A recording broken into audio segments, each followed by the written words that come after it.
Hello and welcome to another Oblivion Plays P3D video. In this episode I'll be flying from Miami to St. Maarten in an American Airlines Boeing 757. This particular flight was requested by Drzewiecki, who wanted me to fly from Miami to Jamaica, so sorry for slightly twisting your request, but I want to take advantage of the stunning flight amper St. Maarten, and also Sync Ritual, who wanted me to fly another flight in the 757. So, as with all my newer videos, I'll start with the background of Miami International Airport. Historically known as Wilcoxfield, it's the primary airport serving the Miami area, United States, situated 8 miles northwest of downtown Miami. MIA opened in the 1920s and was known as Miami City Airport at that time. By 1914, it had expanded through multiple mergers with Pan American World Airways' facility adjacent to City Airport, Pan American Field, the Army Airfield south of the railroad in 1949, and it was expanded further in 1951 when the railroad line was moved south to make room for further expansions. There was further growth over the 50s and 60s, with non-stop transatlantic flights by the 70s, and being visited tri-weekly by the BA Concorde from 1984 to 1991. It is South Florida's main airport for long-haul international flights, and is also one of only 8 US airports able to accommodate the Airbus A380 Super Jumbo jet. Miami International Airport is the largest gateway between the United States and Latin America, and is one of the largest airline hubs in the United States owing to its proximity to tourist attractions, local economic growth, large local Latin American and European populations, and its strategic location to handle connecting passengers and cargo traffic between North America, Latin America, Europe and Western Asia, as well as cargo flights to East Asia. It is American Airlines' primary Latin American gateway, along with a domestic hub for its regional affiliate American Eagle, Eastern Airlines, cargo operators UPS Airlines and FedEx Express, and charter airline Miami Air. It's a focus airport for Avianca, Frontier Airlines and LATAM, both for passengers and cargo operations. In 2011, the airport ranked first in the United States by percentage of international flights and second by volume of international passengers, behind only New York JFK, with over 40 million passengers travelling through the airport per year. The airport also ranks as the 10th busiest airport in the United States by annual passenger count, and unsurprisingly is the busiest airport in the state of Florida. The airport has also handled more international cargo than any airport in the United States. Moving towards the scenery that I'll be using for this flight. First of all, the airport scenery is from LatinVFR, their Miami International Airport KMIA version 3, which is compatible with FSX and all versions of P3D including version 3. Includes modelling with significant attention to detail, texturing and HD mapping for all buildings, shadings and occlusion, high-resolution ground textures, custom runway textures, and surroundings, extremely detailed with dozens of customised buildings and 80 square miles of photo scenery with thousands of hand-placed autogen. Importantly, for those who use GSX, it does have the Control plus J jetway movement, and animated trams, and much, much more. It's currently £18.20, 24 euros or $26.76 US dollars at the Flight Sim store. It currently has a 25% discount until the end of June 2016. Sorry if you watch this video after that deadline. And I'm also using a Drzewiecki's design Miami City X, which is again fully compatible with FSX and P3D, and it provides a very large photoreal area of Miami City with autogen, including a large number of the key areas of Miami. There's also over 1,000 custom-made buildings in Miami Downtown, Miami Beach and Key Biscayne, and there's light airports for KMIA, KTMB and KOPF, and also includes 10 helipads. This series is priced at £15.91, €20.99 or $23.40. And lastly, I'll be using the QualityWings 757, which has been compatible for prepared version 3 for a few months now. Again, all my purchase links are in the description below. Anyway, without any further ado, let's jump into the cockpit and let's get going. Hello and welcome to this QualityWings 757-200 American Airlines flight number 2219 in a rather stormy Miami. Gate number D33, and we're all cold and dark. Unfortunately, it seems there is an issue with the QualityWings 757 in prepared version 3 where the cold and dark panel state doesn't seem to work, so you have to kind of manually override it. So I had to do that. But anyway, let's start working through the the cold and dark checklist. So first things first is to get the batteries on and get the standby power to auto. So to get the checklist up, I'm afraid it's the old-fashioned Shift F10, which I don't think you can see because I don't think my video capture picks up this panel, unfortunately, but if you have the aircraft, obviously you know where it is. So the cold and dark start checklist, electric panel, battery switched to on, standby power selected to auto, and now we can get the external power again. Again, I don't know whether this will appear for you guys, but there's a little QualityWings control panel which services the doors, the landing checklist, the passenger announcements, and the ground power. You can also change some of the panel modes and the EADI styles from tape or round, and then the flight director style is either dual or single. I like it being the dual mode, which I think is the default for this this particular livery. Alright, so let's close that. So once the ground power is available, which it is, get that on. Alrighty, so we can now work onto the receiving airline checklist. And in order to do that, let me just get the local altimeter, which weather destination is 3010, which is already set. Excellent. I don't know. I assume that automatically configures itself to the local altimeter. I've never noticed that before, but looks like it. It started raining, unfortunately.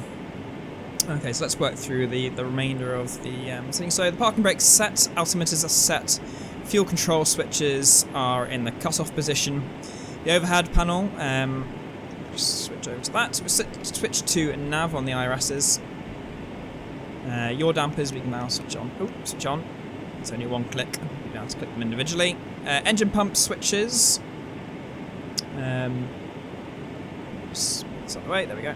The hydraulic pumps, not the fuel pumps, and the electric pumps. Oh, actually, we leave them off. Actually, no, I think we leave these off. These on. So battery switches on. Standby power selector. I don't know why they repeat this, but anyway, it's on. Generator cont switches are on.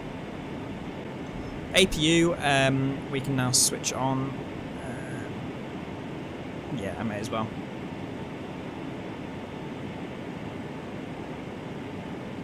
Emergency exit lights. We can turn off the ground power unit in a minute. Right, emergency exit lights. Let me just remind myself where they are. Which aren't quite where you expect them to be, but they're hidden behind this. So you just make sure that that's flicked forward. Engine start, ignition, say, what day is it today? It's Tuesday, so it's I guess if you, I don't know if this is exactly how they do it, but if you order it 1, 2, 3, 4, 5, 6, 7, I guess it's an even day, so we'll switch them to number 2.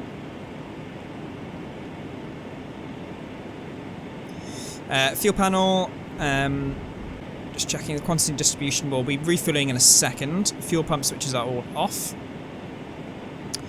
Wing anti-ice switches. Wing anti-ice switches are all off. Position nav lights we switch on, which are on.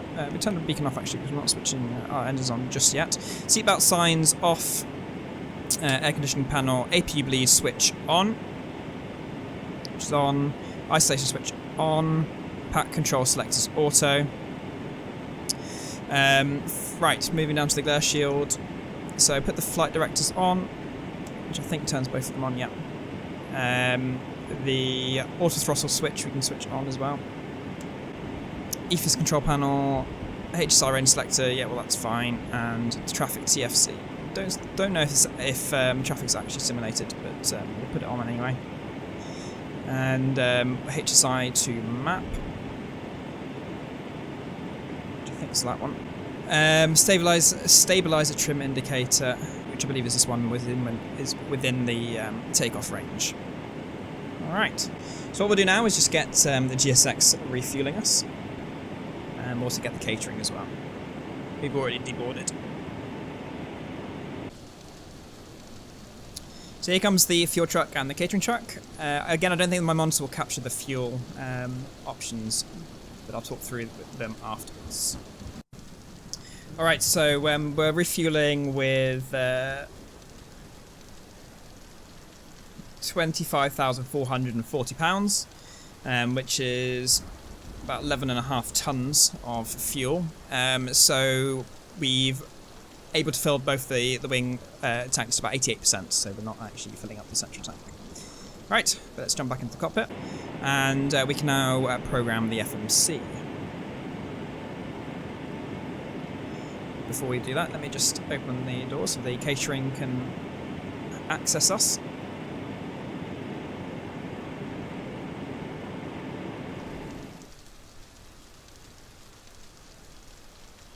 Right, so we just double check the data. So we've got the latest, which actually is expiring tomorrow. So we'll get some new nav graph data tomorrow. And clear the panel state, put deposit in it, and we're at KMIA obviously, which is fine. And does this automatically fill up? No, it doesn't. So KMIA, and then destination TNCM.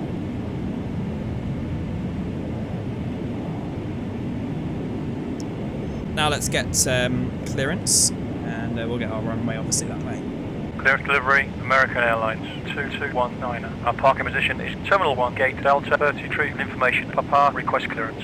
American Airlines 2219. Information, Papa is correct. Clear to destination airport via SKI Papa Sierra 2 departure route runway 08 right. After takeoff, climb to 5000. Expect 10,000. Transponder to 2062. Altimeter 30.10. Cleared via SKI Papa Sierra 2. Initial altitude is 5,001, 0,000 within 10 minutes after departure. Transponder to 2062. American Airlines 2219. Okay, so I'll put in the runway. American Airlines 2219. Recheck is correct. Contact ground on 121.8. Roger, 121.8. American Airlines 2219.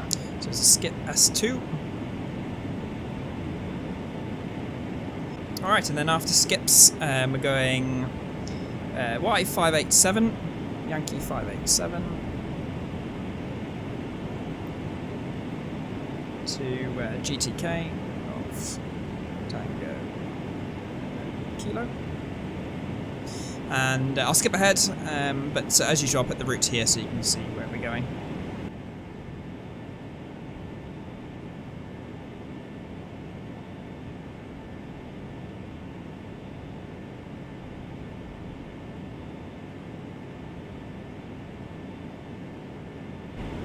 Okay, that's the last waypoint, so let's program in the arrival.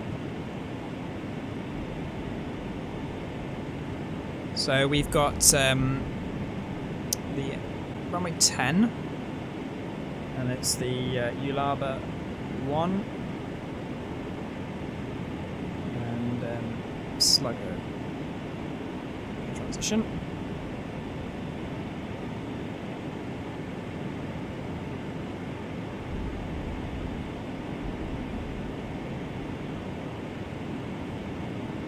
Okay, and then execute that. We haven't even started boarding yet. I think the timing of that one's a little bit early. Anyway, let's close these doors just for catering. So cruise altitude is 370. Cost index. Let me just find that out. Okay, so apparently it's 80, so we'll pop that in. The reserves, let me just double check that one. Final reserve is 3.27.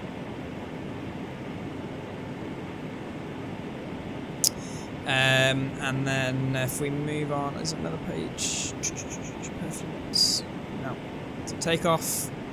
We'll do a flat 5, there's no need to use 15 there.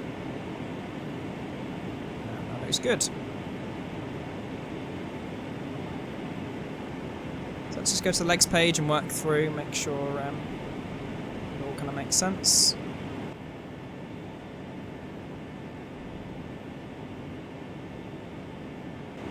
Looks good. So we can close the FMC now. Actually, we need to bring it back up. Just want to get the takeoff data. So V2 155 plus 25 is 180. So we need that for the V2.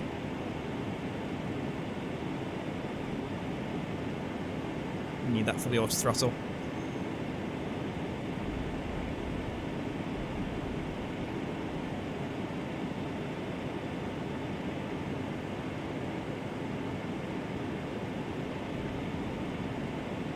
There we go.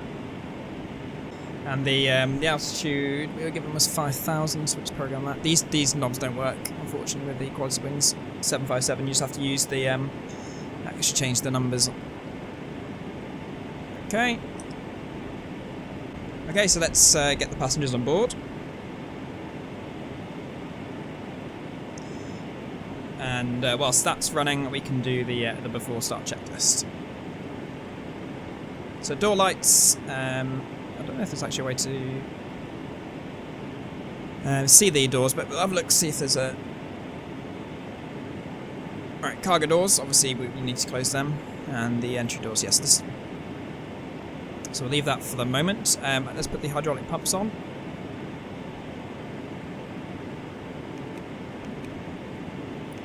The electric one's on now as well. Fuel pumps. They'll put pressure. Well, actually, I guess we can turn this off because there isn't actually fuel in the centre pumps. Beacon can go on now. Seatbelt signs need to go on as we're getting some passengers. Reference speeds are set, and the stabiliser trim is set.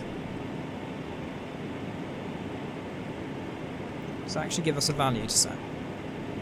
No. Okay. Well, I think as long as it's in the green, that's alright. Flight controls. I don't think they'll work until we've got hydraulic pressure. And pack selectors will switch off once the passengers are all on board. Right, so just got to wait for passengers now.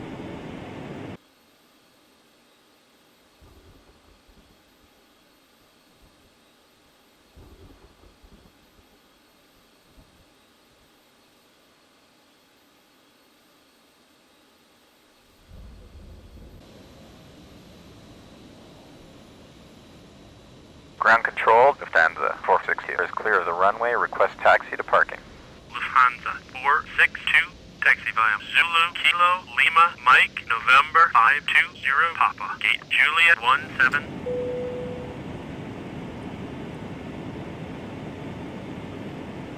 Alright, so that's boarding complete. I did a couple of things whilst we were boarding, just things I realised I should probably have done.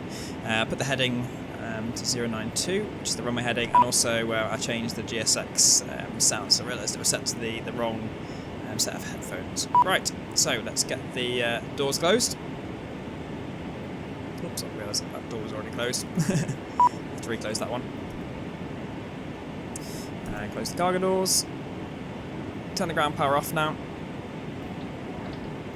Ladies and gentlemen, we have just closed the main cabin door. And we'll finish off those last items on the before start checklist. So the door lights are now out, so let me just double check that. I can't really see from this distance. Yep. Turn on the engine generators. Set the beacon. The beacon's already on. And set the, well, we'll let the GSX get ready before we turn off the packs, otherwise we'll roast the passengers. Oh, outside air temperatures actually, let's have a look. 18, oh, it's not too bad now. Taxi via Lima, Kilo to gate no 250. Via Lima, Kilo. So get rid of the jetway. Alright, so I'll call it there. Join me in the next episode where I start my flight on the way to St. Maarten. See you next time.